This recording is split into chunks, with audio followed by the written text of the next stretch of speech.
Before we get started, I want to let you know about an amazing holiday promo we're running right now.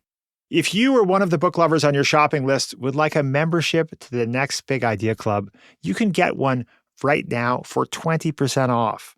That's right, 20% off, which means you can get the 8 best books of the year, handpicked by Malcolm Gladwell, Adam Grant, Susan Cain, and Daniel Pink, delivered right to your front door, plus access to our app, hundreds of audiobook summaries, and special invites to live events. Check it out at nextbigideaclub.com and use the code podcast20. The curious people in your life will really appreciate it. That's nextbigideaclub.com and use the promo code podcast20.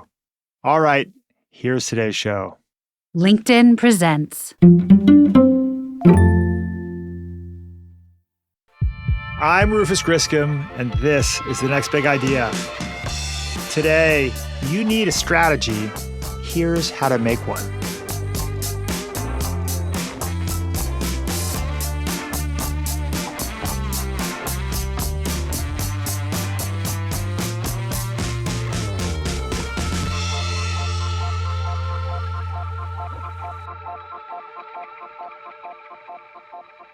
The world is made up of systems, seemingly infinite, often invisible, intricate, inescapable systems. Whenever we work together to create something, achieve something, solve a problem, we create a system. And those systems stick around for a long, long time. Let me give you an example. Book publishing. For most of my life, maybe yours, the system worked like this. Authors wrote books. Agents pitched them to publishers. Publishers printed and distributed them to bookstores. And readers discovered them through browsing, word of mouth, and bestseller lists. It was a well-oiled machine, a network of interconnected players who knew their roles. The system worked so well for so long that no one really paid attention to it. Until... This is the first office of Amazon.com Inc. That's Jeff Bezos in 1994 giving a tour of Amazon's cramped, cluttered first office. See this big orange extension cord? This is one of the contraptions we have to have because there's not enough power in this room. That's about it. It doesn't take long to tour the offices of Amazon.com Inc. It may not have looked like much back then, but that tiny company, running on an extension cord, was about to chuck a wrench straight into the gears of the book business. You know what happened next. Almost overnight, a system that had run quietly and smoothly for decades fundamentally changed. And all those interconnected players, authors, agents, editors, bookstore owners, were left wondering, what are we supposed to do now? Now, I'm guessing you're not a writer or publishing executive, which means you're probably wondering, what does this have to do with me? Well, no matter who you are, systems affect you. They shape your life, your career. They influence your decisions and circumscribe the moves you can make. To flourish in a world that consists of countless invisible systems, you need a strategy, one that leverages the systems at play and the individuals who benefit from them. So what is strategy?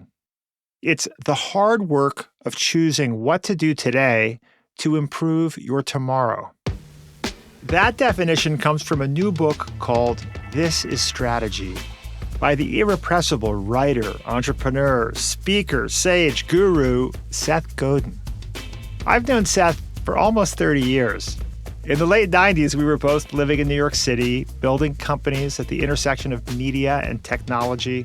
It was kind of like skiing through the glades, crisscrossing the tracks of another skier on a similar journey.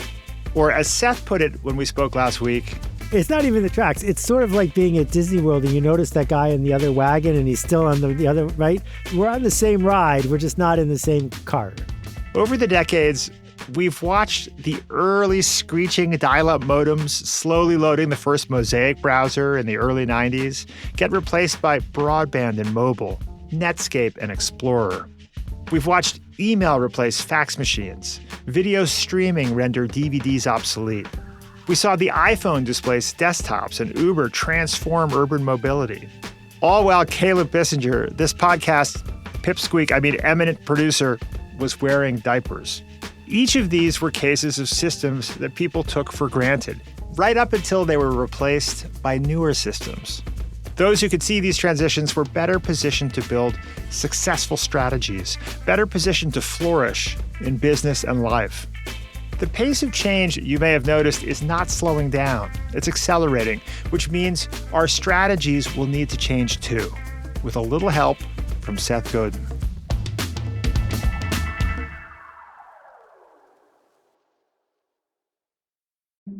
The LinkedIn Podcast Network is sponsored by Dell AI Factory with NVIDIA, which provides AI solutions that are easy to implement, secure, and tailor to your business. Visit Dell.com to learn more.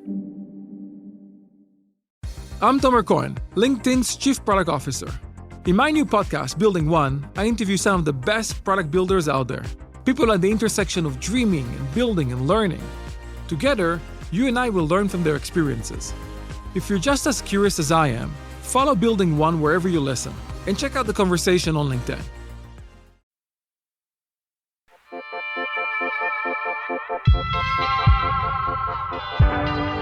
Seth Godin, welcome to The Next Big Idea.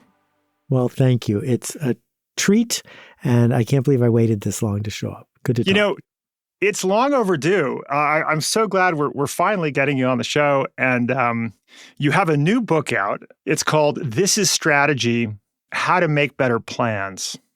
And I think of it as kind of how to navigate the world with intention, how to build things, how to build a life. When you look around, Seth, do you think most people are operating with a strategy, or do you think we have a tendency in general to sort of stumble through life haphazardly with inadequate planning? First, I think almost no one knows what strategy is. I think they're confused. They think it's goals or tactics or the job to be done today. It's none of those things. And the number of people who have actual intent, systemic awareness, who can see time and who bring empathy to the change they seek to make is vanishingly close to zero. And part of the reason I wrote the book, but why it was so hard to write the book, is I'm trying to outline an entire philosophy where there isn't a lot of previous work. I don't get to say it's just like that, but twist it. Yeah. What I'm saying is our grandparents grew up in a world where they knew exactly what they needed to do tomorrow. Yeah. Now, every single person listening to this, I am saying without fear of error, gets to decide at some level what they're going to do tomorrow. And if you're not making that decision with intent, then it doesn't matter how fast you're going if you're going in the wrong direction. You say choosing what to do today to make tomorrow better. That's effectively what strategy is. We're choosing what to do today to make tomorrow better. And you say this is hard work. Why is it so hard? Two reasons. The first one, which we've already talked about, is people don't see it. Yeah. They don't see the systems. They're victims of them. But the biggest reason is fear. Fear that it might not work, that you'll claim a future that doesn't arise. And second, fear that it will work, that you'll claim a future and then be responsible for it. One explanation you offer in the book for why we're not great at strategy is that we have trouble seeing time. Mm-hmm. And it strikes me that life is a lot more like gardening than it is like chess or combat, right? Yeah. And depending on the individual, we may see ourselves as like samurai warriors launching ourselves through life, or chess players or whatever. But in fact, it's a lot more like gardening, like the really beautiful, extraordinary things that we make together, right? Whether it's businesses, relationships, all the things that really deeply matter to us, families, are a lot more like gardening in the sense that it is a partnership with time. Time is required, patience is required, and we need to be watching and learning on a longer time scale. Is that, you think, fair? Oh, yeah. I mean, scaffolding is key here. So let's say law school didn't exist and your niece came to you and said, I'm going to spend the next 3 years and $250,000. I'm not going to work. I'm just going to go away. And then 3 years from now, after I spend that $250,000, I will be able to embark on my career. We'd say, that's really scary. But if someone comes to you and says, great news, I got into Yale Law School, it's like, oh, fine, because the scaffolding is pre-built. And when existing systems falter, the scaffolding starts to weaken and we have to build our own scaffolding. So when we think about time, what we're saying is, whatever I'm doing today, like I'm launching a podcast. Oh, how many listeners are you going to have in the first week? 10. Then it's not worth doing. Well, yeah, except every podcast, Malcolm's podcast, everybody's podcast started with 10 listeners. Oh, I see. Well, I'm going to write a book. Really? How many copies are you going to sell the first day? 10. And we just go down this list of almost all the work that's worth doing is incomplete when we start. It's not finished when we ship it. It needs to improve. It needs to spread. Where's the scaffolding? YouTube built scaffolding. And so now we got all these millions of people working for free for YouTube. Yeah. But they could have done it without YouTube. They just couldn't because they didn't have the scaffolding. I should say for listeners that your new book, This is Strategy, has an unusual format. It contains 297 riffs. I think we can call them riffs, right? They're little explorations of different ideas. And it's a really inviting format. And no page numbers. No page numbers, right? Which is initially disorienting and then kind of liberating. Riff number 6 is about the elegant path, which is about simplicity, efficiency, and effectiveness. Can you tell us about the elegant path? Well, let's talk about surfing for a minute. Okay. I know how to surf just enough to never surf again. But if you see a good surfer and then you see a surfer who is struggling, the main difference between the two is that the good surfer picked good waves. Yeah. And we don't want to acknowledge that. If you watch someone like Annie Duke play poker, we see that she folds on almost every hand. Yep. That choosing the wave, choosing the hand is almost the whole thing. So when we think about this idea of an elegant strategy, it's like watching a good surfer. We pick a system where our assets and our skills can thrive. And then without a lot of drama and a lot of arm waving, we're able to make a difference. If you're struggling, if you're floundering, it's really hard work. It's inelegant. You're pushing against the system that you are not ready with all the assets you need to push against. On the other hand, when we see someone show up and effortlessly go from A to B, it's because they have an elegant strategy, not because they're better than you. And so the elegant path is one that recognizes the way the wind's blowing. We understand how the systems are functioning and when they're not functioning in our favor. And in such cases, we need to either change our strategy or relationship with the system or punt and do something else, right? And you really wrote a book about this, The Dip, right? Yeah, exactly. I mean, I write these books, so I'll read them. So yeah. if you're a wedding photographer specializing in inexpensive, mediocre wedding photography and the iPhone is invented, you can rail all you want about amateurs taking pictures. It's not going to make the iPhone go away. If you're an average copywriter who writes average material for average clients for marketing brochures, and Claude.ai and ChatGPT show up, you can rail all you want about machine-made mediocre copy. It's not going to get anyone to hire you. You need to do something else because the system just changed. One of the things I realized, Seth, about this business of catching waves that are based on technological and cultural systems and patterns of motion. When you're surfing, you can see the waves to some degree as they're coming. When it comes to technological and cultural waves, we see them most clearly in retrospect, right? Right. Well, if you're a mediocre surfer, you see the waves in retrospect too. That's true, right? Yeah, but we now have the benefit of the wisdom of our years, evidenced by my gray hair and your absence of hair. But looking back, we can see that there were certain periods of time that were golden ages for, let's say, starting a website, launching a blog, building an audience on Twitter or Instagram, building an audience with a podcast. It's interesting to me that a lot of the biggest podcasts were started, you think of like Joe Rogan, Tim Ferriss, Gretchen Rubin, Sam Harris. They were all in this kind of like 2014 to 2018 zone. There are a few exceptions, but if Joe Rogan tried to start a podcast today, no one would hear him. Right. And I think this is often overlooked. Okay, so we got to clarify between two different things. The first thing is we always benefit when we find an insatiable desire.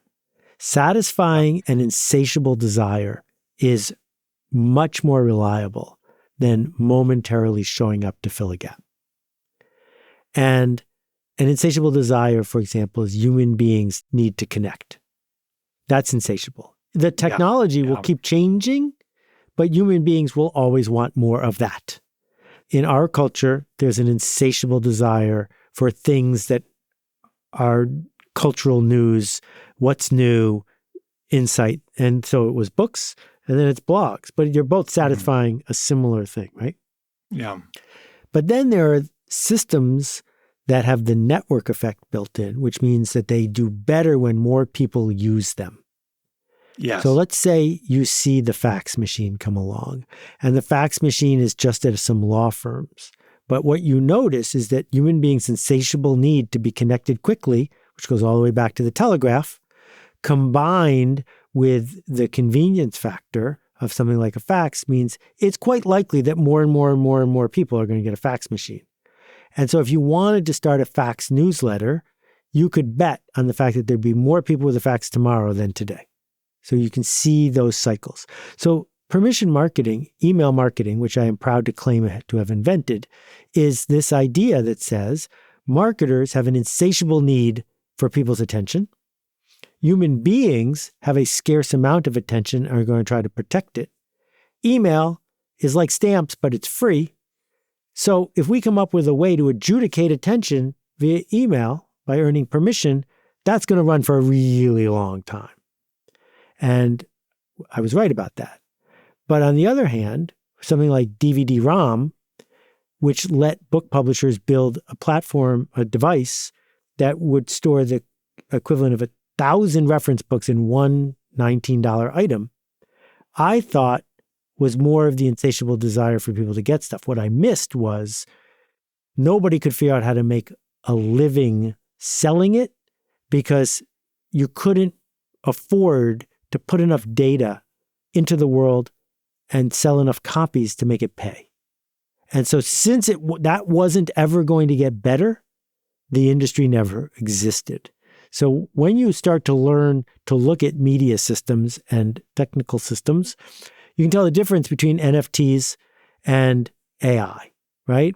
That NFTs were a hack to help a certain kind of multi-level marketer make some money in the short run, whereas AI is directly in the lane of convenient access to information. Yeah. And when we have a system, so you were mentioning DVD-ROMs or CD-ROMs, made me think of DVDs. One of the great, transitions was the transition from, DVDs to streaming. Mm-hmm. And it's the story of Netflix successfully making that transition is it's atypical, right? And this you would say, I love your metaphor of, people see a river and they don't see that it's flowing. They just see a body of water. But in fact, there's all these currents, right? And it's a complex hydraulic system.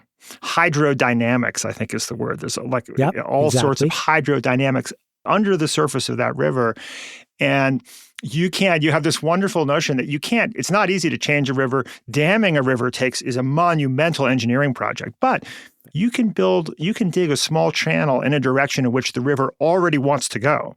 Right. And the water will carve that out and it will reposition the river. And effectively, it seems to me that this is something that Netflix pulled off.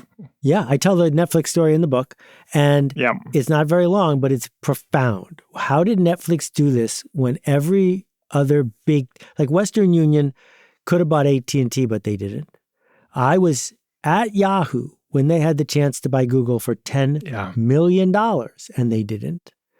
So what happened at Netflix? What happened is profound, which is Reed and Ted saw that streaming was the thing that was most likely to put them out of business.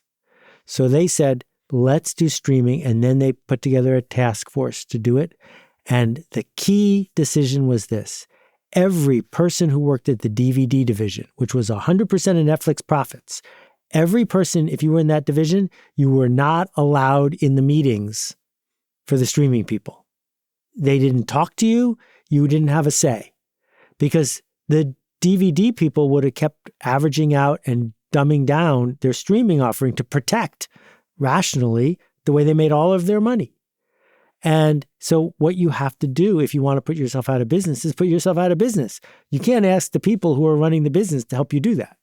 Yeah. Yeah. And this is out of Clayton Christensen's playbook, right? For the innovator's dilemma. You have to build it internally and you have to separate it.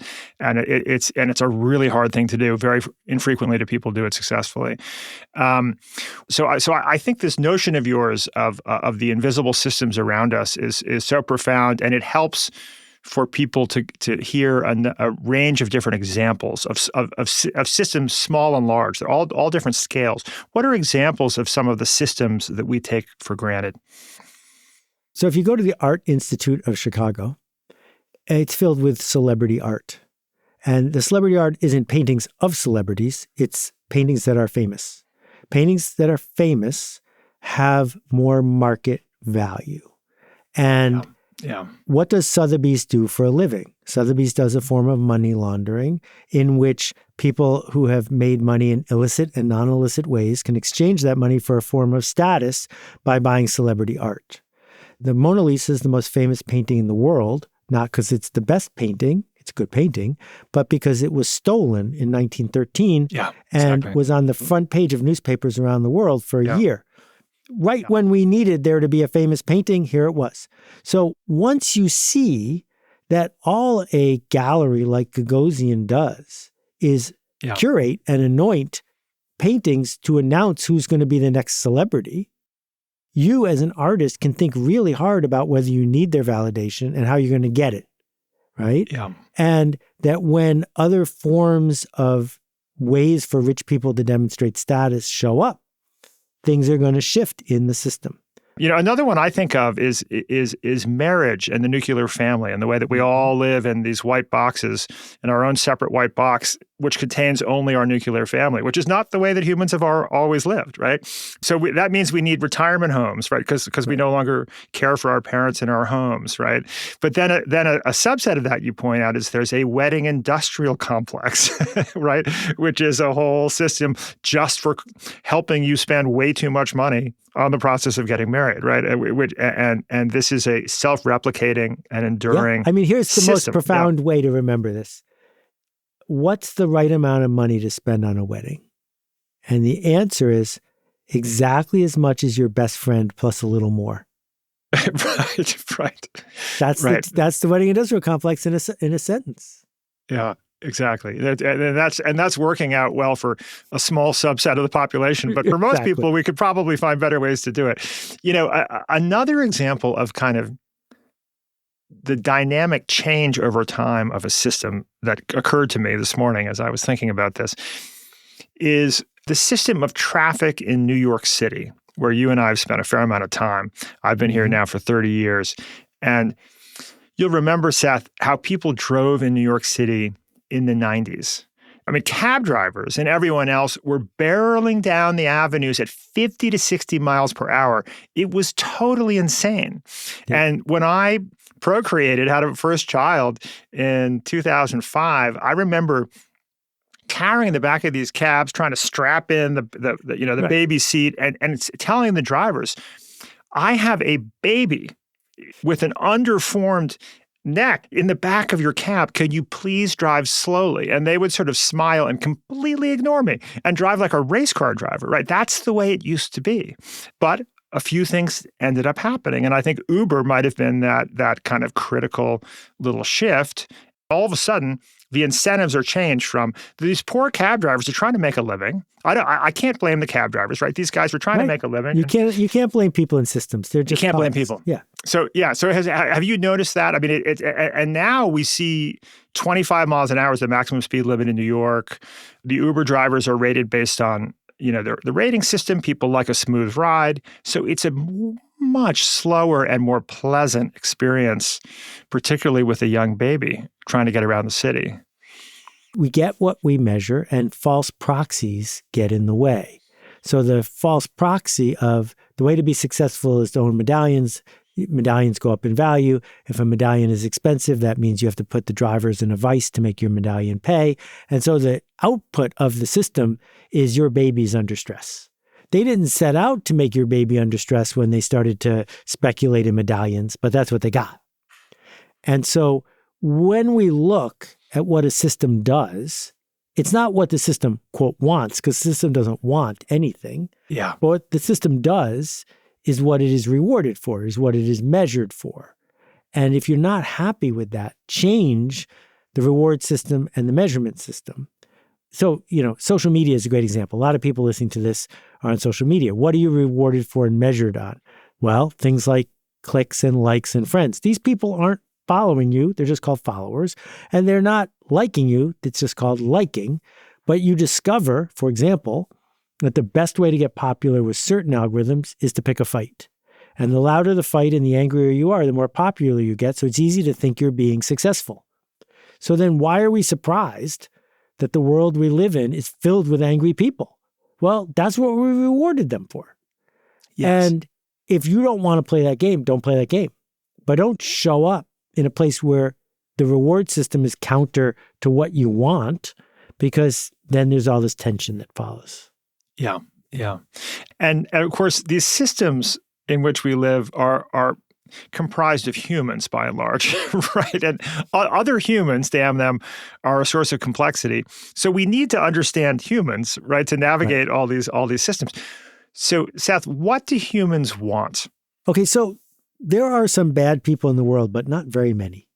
Yeah. Almost everybody in the world is doing, quote, the best they can in the system they find themselves. And so we need to look at what the system they are in is encouraging them to do, et cetera. And I believe people only want, pretty much, once they have food and shelter, three things. They want status, affiliation, and the freedom from fear. So let's go over them. Status is who eats lunch first. Status is this whole idea that it's not about money. You're putting yourself in a hierarchy with everybody else. Oh, that person's closer friends with this. That person has a near cabinet level job. That person failed at this. And so everyone's been hierarchized. Even though everyone's going to get lunch, there's still a mindset of who's up and who's down. That's number one. Number two is affiliation, which is, I went to a wedding 2 months ago, way out on Long Island. I don't really like weddings. And we get there, and we had to park our car, and they were going to take us in a little van. And we're waiting for the van, and I see the other guest who's waiting for me is wearing a tuxedo. And I say, uh-oh, because if everyone's wearing a tuxedo and I'm not, my affiliation is shot. I am out of sync. This is really bad. And then two more guests walk up, and they're wearing suits. And I look at the guy in the tuxedo, and all I can see in his face is, uh-oh, because he's now unaffiliated because he wore it, right? And so when we dance those two things together, we see sometimes people show up to break a system so they can move up, but lots of times people show up to fit into the system so they're affiliated, both of which are driven by their desire to avoid fear. As people navigating these systems, both in business and in our personal lives, we can be more effective at marketing our products, at advancing whatever our ends are, by thinking with a lot of empathy, you would say, I think, about the needs for status, affiliation, and safety that others around us have, right? And if we accept that the system that is a Homo sapien requires these things, right? Status, affiliation, safety. So we're not judging others. And we want to help people on their journey. The first time I had an employee leave a company, my first business, Nerve.com, I was crushed. I could not believe that they were leaving our business to work for somebody else, because that had never happened before. And it took me years to evolve towards a view that, you know what, my mission, when I have the great honor of working with someone, is to help them be on a learning journey and a growth journey. And on that learning and growth journey, they're going to create value for the collective that we're building together. And my mission is to make sure that if and when they ever choose to leave, or it's necessary for our paths to part, that they are more valuable in the marketplace. They are more fully realized human beings, that I have helped them grow and they've helped me grow, right? I mean, my younger self would probably be gimlet-eyed about all this and think this was overly like warm and fuzzy. But there's a lot to this, isn't there? That the old saying, helping other people succeed may not be the fastest way to be successful, but it always works. I think that's kind of central to your outlook, is it?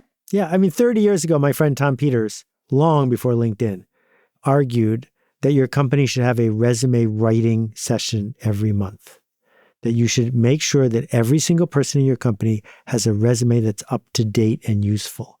And critics said, what? If we do that, people will leave. And Tom said, well, would you rather have the people who aren't happy there stay? Right? That the whole point is you're rehiring people every month, whether you know it or not. Yes. And if you don't buy into that, then don't be surprised when either you get subpar response from people or they leave.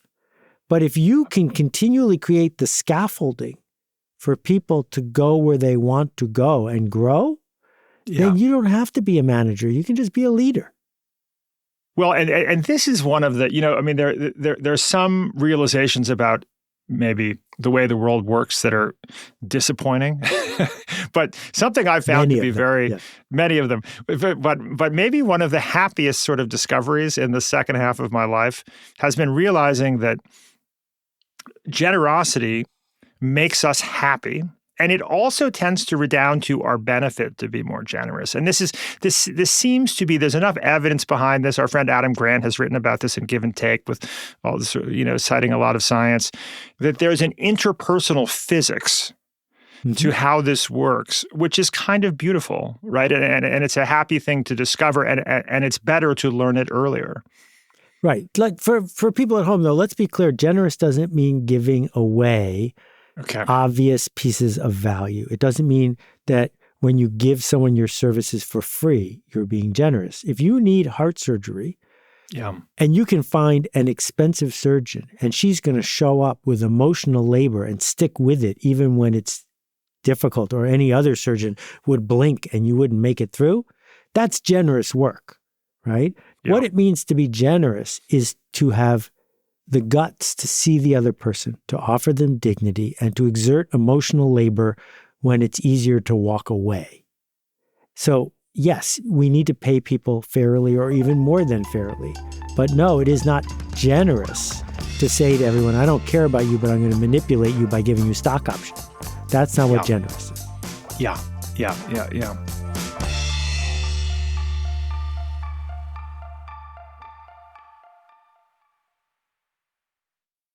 What happens when businesses have Dell AI Factory with NVIDIA?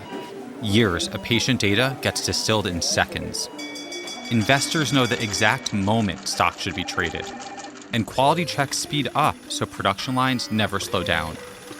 No matter what business you're in, there is an AI solution that's easy to implement, secure, and tailored to you that can keep your business moving forward. Dell AI Factory with NVIDIA, your way to AI. Visit Dell.com to learn more. Hey, I'm Michael Kovnat, host of The Next Big Idea Daily. The show is a masterclass in better living from some of the smartest writers around.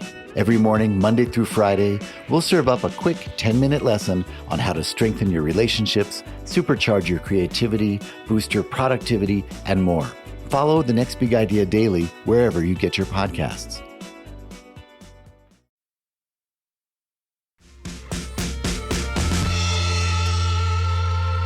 Let's talk about serious games. Okay. I really like your many riffs on the topic of games. Why is it useful to talk about challenges that we all encounter as games? There are two good reasons. First, what's a game? A game is any situation with players, rules, outcomes, maybe with scarcity. So soccer is a game, but so is getting a promotion. Yeah. And the two best reasons to think about it this way are, one, we know a lot about game theory. We know a lot about how people make choices in situations like that. If you don't know anything about it, you're reinventing something that someone can help you figure out. But the second one is when you realize that in a game, if your, queen gets captured in chess, you didn't get captured. You didn't lose the game because you're a bad person. You lost the game because you made a bad move. Yeah. And once we can see our actions as moves and that the market and the system responds to our moves, we don't have to take ourselves so damn seriously, and we can learn to make better moves. So if someone says, I applied and I got rejected, which someone said to me earlier today, I said, no, you did not get rejected. Your application got rejected. And if you had written a different application, you might have been accepted. So understand, no one knows you. No one will ever know you. All they will know is your moves.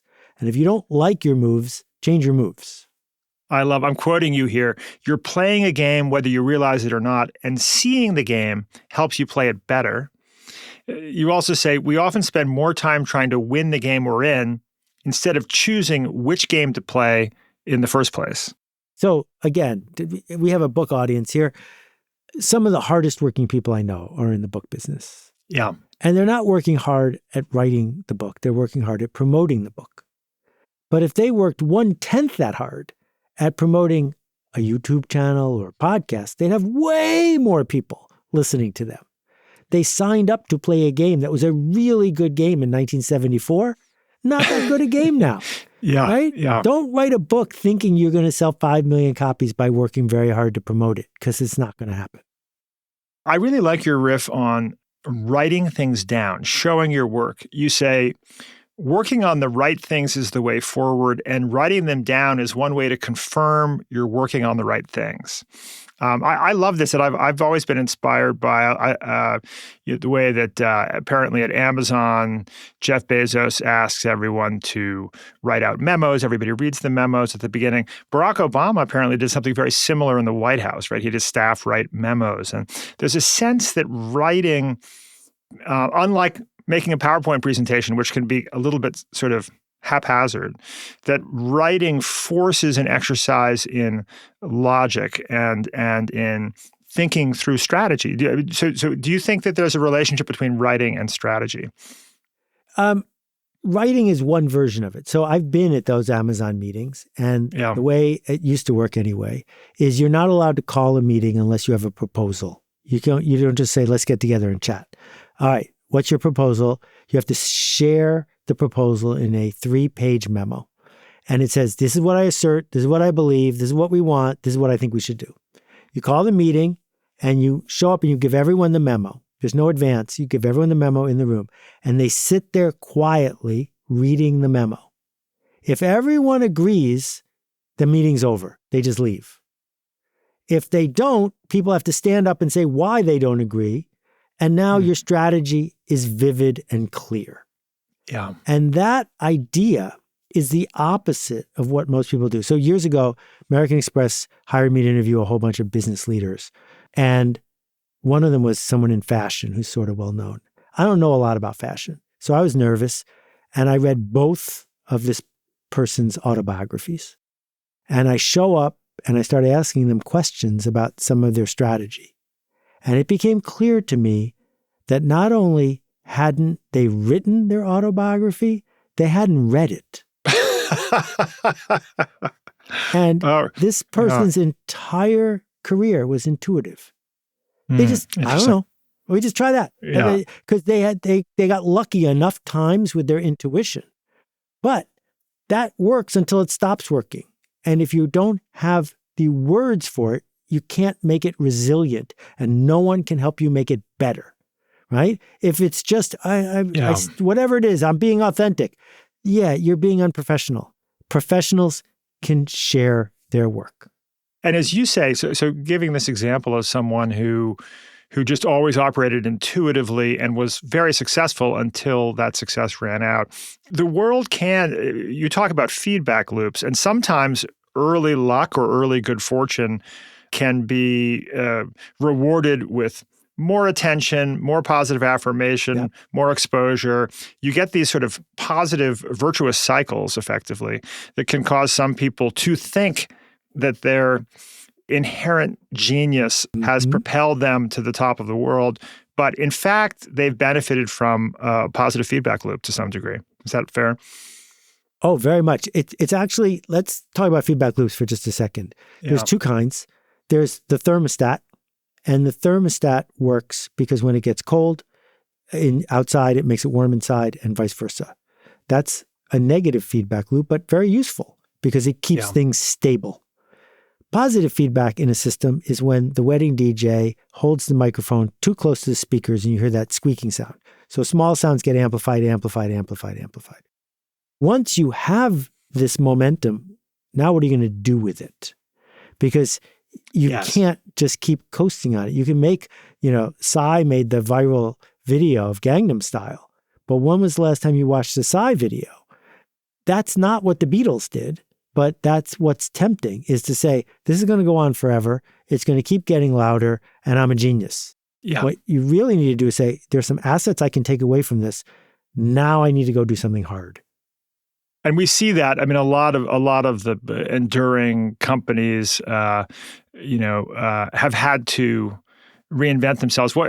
Something that I think is often not clear to folks is that often, in order to build a strategy that makes a company successful over time, you actually need one strategy that works at a small scale, a second one at a medium-sized scale, and a third one at a large scale, right? You can see this with Facebook, right, which was originally an exclusive .edu product and then had to kind of iterate. I think of like Instagram, which of course they had the good sense to acquire. But initially, before you had the network effect of all your friends being on Instagram, you had these cool filters. Right. So you could take photos and had cool filters and share them with a few friends. Only later did you have this massive network effect response. Without the filters, maybe you would not have Instagram. And people miss that sometimes. Yeah. And also, we can think about it outside the tech world. If you go to your local McDonald's and say, I would like to cater a party. I want you to change this and change this and change this and change this, and I'll be back for 200 things in a week. They say, we don't have a catering division. Right? But you can go to your local diner and they might be willing to do that because different organizations need different customers to do different crafts. And the magic of a place that's institutionalized is special orders upset them because they're not in the special orders business. They're in the business of repeating this process again and again until it doesn't work. How much does passion for what you're doing matter? So professionals find a way to lean into the craft of what they do with passion, but they are not doing their hobby. Hobbies are things where we should be authentic and where the actual thing we do gives us joy. Professionals show up with consistency and find that in the craft, they can find the joy of their work. So somebody who's a heart surgeon isn't some crazy Dracula vampire. They just understand that dancing on this edge of life and death and being able to touch this organ that's so vibrant but scary, they can do that with a craft. But that's not their passion. They're not spending their spare time messing with other people's hearts. That's their work. And so the internet seduced us into thinking you're allowed to follow your passion and you'll make a living for that. I don't think so. I think what you're allowed to do is follow your customer's passion and help them get what they want, and maybe you can make a living doing that. There's an element of like, if you can't be with the one you love the one you're with here. And I can see, I agree that we have to be of service, right? It's sort of, the idea that we all deserve to be well compensated for doing whatever most delights us all the time is obviously a rather naive idea. But what I have found in like Seth, when I started company number 4, I had like 3 different ideas. I was torn. And I went with one that I didn't necessarily think was the easiest path. But I knew that I was just going to relish every day of the work, that the day-to-day work was going to be deeply gratifying.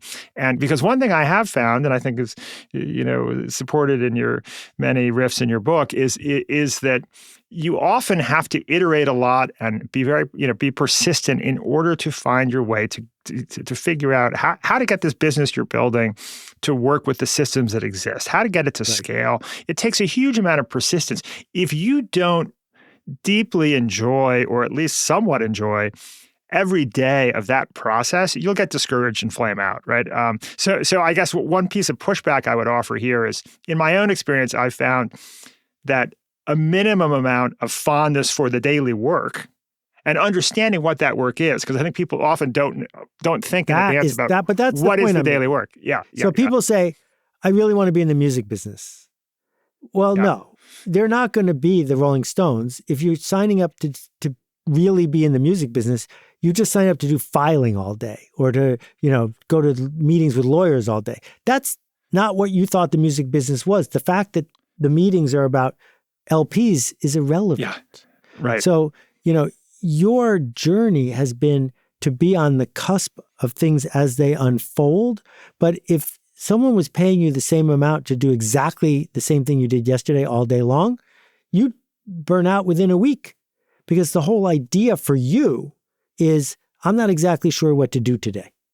And there are other people who have a different thing that lights them up. But the actual thing you make, that isn't really the point. It's how you spend your time, what the interactions are, what are the system dynamics, where is the hard part for you. That's how you should choose what you do, not, I love music, so I'm going to be in the music business. Yes. I love our friend Dan Pink has this wonderful line that he went to law school and never once did he actually investigate what the day-to-day work of being a lawyer looked like. and when he found out what it was, he was like, "Oh my gosh, I don't want to do this. This is crazy." Exactly. You have a wonderful line among many: trying to be in two moments at once, today and in the future we're wishing for, is exhausting. Right. An effective strategy helps us bridge the two. This is back to Adam Grant's idea of scaffolding, which is that what we see is that on our own, each of us is unlikely to accomplish much. But when scaffolding exists that helps us take small incremental steps, and it could be the scaffolding of a lucky kid growing up in a privileged community who learns to read at a young age because they're surrounded by the things that help that happen. But it's also, how do we build our organization and the people around us toward where we're going? Well, what are we measuring? What are the tools that are available? What are the meetings about? Who gets the parking space? Who's the employee of the month? If all of these proxies keep forcing us to live in the future, then it's way more likely that living in the future gets comfortable. But if the future seems like a threat, then we have a real problem, because we're going to live in defending today, like the DVD division of Netflix, and someone else is going to take our future away. Here's a passage that I forwarded to our team yesterday. This is about bringing strategy to marketing. You say, tell a story, a true story. Tell it only to your smallest viable audience, the tiny group that's listening, the group that cares. And then give this group a reason to share the story with others, something that will increase their status and their affiliation with others. So that's really interesting. You then say, help them alter the story to make it theirs. And I'm not sure how to do that. How do you both, tell a story, tell a true story. Well, that speaks to us. But this idea that you want to tell them a story about why it's this product is important to them, and you want to give them permission or enable them to alter that story to share it with their friends. How do you do that part? People in business don't understand what we're talking about when we say storytelling.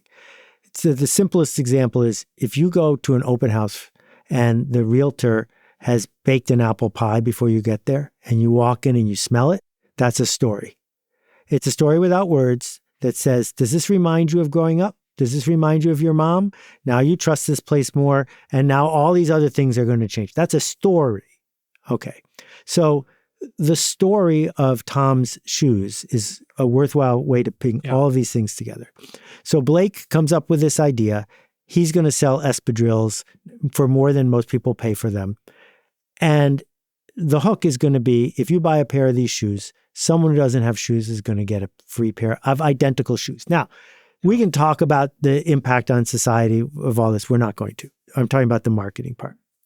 So the first thing is he puts his logo on a pair of women's shoes that aren't sneakers. That's a breakthrough. Women don't want to put a logo on their shoe back when this is launched. It's one of the first things they've done. Mm-hmm. So the woman who's going to buy this shoe at the beginning is an early adopter, is someone who's trying to make a point. She wears the shoes. Why? Because she wants her friends to ask her about the shoes. Her status will go up if they ask about the shoes. Now, her friends have a challenge, which is if you want to stay affiliated in certain circles, if your friend gets a haircut, a new pair of glasses, or a new pair of shoes, you got to say, nice shoes, nice glasses. You got to. That's affiliation. So now you say to your early adopter friend, nice shoes. And her friend turns to you and says, not in these exact words, yeah, I'm a philanthropist. And the shoes I bought led to all these good things happening. I'm better than you. That's what her story becomes, her story, not Tom's story anymore, not Blake's story, her story. Now this new person has tension because she can't let this stand, because if so, her status is going to go down. Her affiliation will go down. So now she gets a pair of shoes and she has the same thing. She wants her friend to ask about it. And so it spreads. And I tell the story not because you should start a shoe company that does this, but because in as few words as I could, the thing you quoted is my definition of what marketing actually is. Yes. And so here you are with these promises that you are making to people encapsulated in the word big, right? Yeah. The word big, only 3 letters, means lots of different things. But basically you're whispering, we know something you need to know. And if you don't know it, you're going to fall behind. Status. Right? Yeah. Now we're going to whisper to you a story about an idea that will change the way you look at yourself in the mirror, because you will see the kind of person that isn't stuck in today, but is interested in tomorrow. Do you think most people are too risk averse? I'm going to read one of your last riffs, riff number 258. Risk is the price we pay to make a difference. Do you think people should be taking more risks in their lives? There's apparent risk and there's actual risk. And apparent risk, as someone who used to help run a summer camp, is the way you help an 11-year-old grow. You put them in a canoe by themselves. They think it's very, very risky and scary. But not one kid is allowed to drown. If a summer camp has one kid drown, it's too many forever. Yeah. Yeah. So it's not actually risky. It's apparently risky. Because what we need to teach kids to do is dance with apparent risk. On the other hand, free climbing in Yosemite with no ropes whatsoever is foolish, because you only have to fall once and you never get to do it again. So what I am trying to describe here is we are so lucky. We have so many foundational privileges that things that feel risky probably aren't, and that dancing with apparent risk is how we move forward. So, giving a TEDx talk, nothing bad's going to happen to you. The worst that'll happen is no one will see it. But it feels risky. It feels risky to show your work. It feels risky to describe to me your fashion strategy, because it might be stupid. But it's not actually risky. And so dancing with apparent risk is the price we pay to be alive and also to do the work we need to do. Yeah. Yeah. And it seems to me that we're up against our biological wiring here to some degree, in the sense that we all suffer from loss aversion. We're all, we're cautious animals, right? We were prey. We're like, but we live today in a world where the consequences of a lot of the things that we think are risks are actually what you're calling apparent risks. And most of us should be taking more swings at bat, it seems like, right? And especially when it's as cheap as it is right now. It has never been cheaper. Yeah. Let's talk about money. What's true about money that most people tend to miss? the most important thing is that it's relative, and yet people don't treat it like it's relative.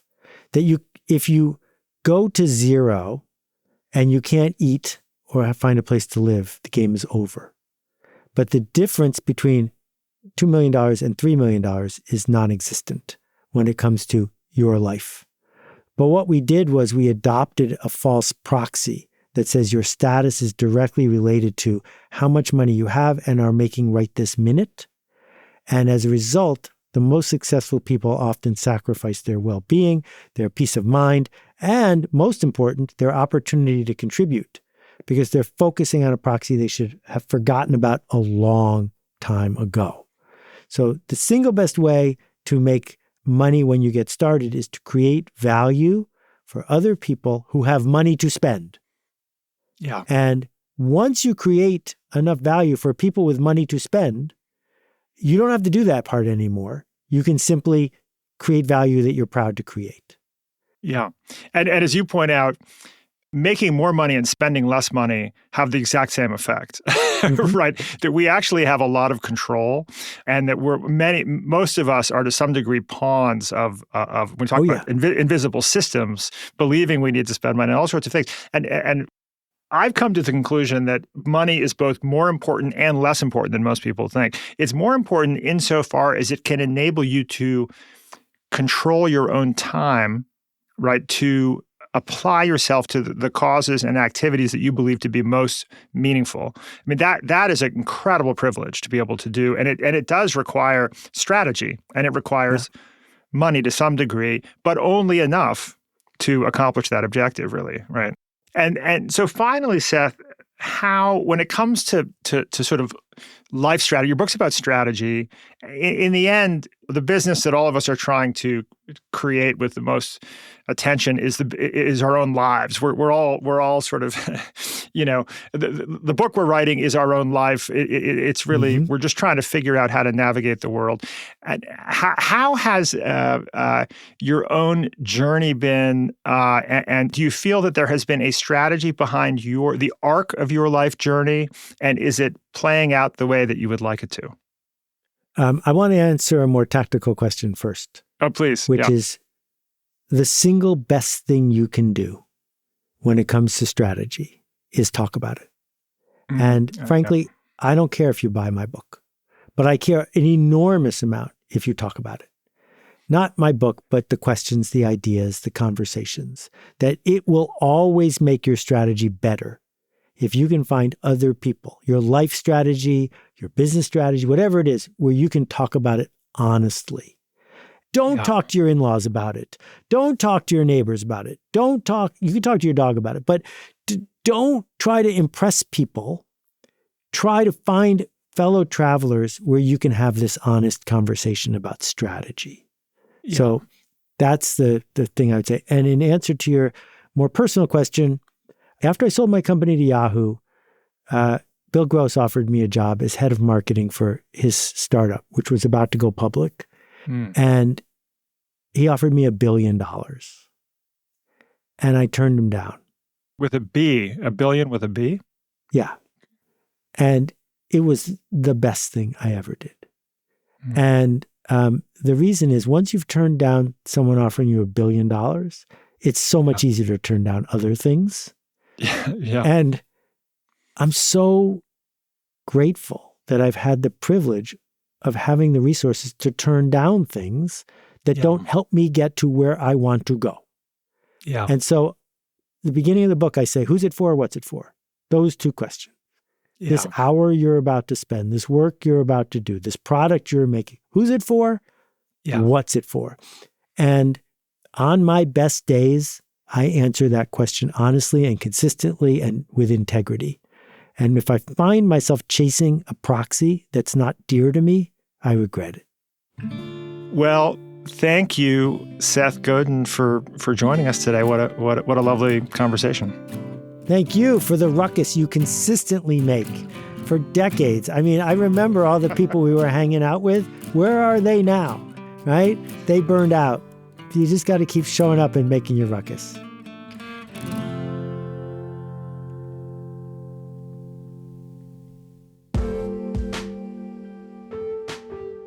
Seth Godin's new book, This is Strategy, is out now. If you'd like to hear a few more insights from it, check out Seth's Book Bite, which we recently published on our Substack, Book of the Day. He distills the book into 5 key insights that you can read in 5 minutes or listen to in 10. To access it, go to bookoftheday.nextbigideaclub.com or just Google Book of the Day Substack. There's also a link in the episode notes. Today's show was sound designed by Mike Toda. Our fully potty-trained producer is Caleb Bissinger. We love making a ruckus with the team at the LinkedIn Podcast Network. I'm Rufus Griscom. See you next week.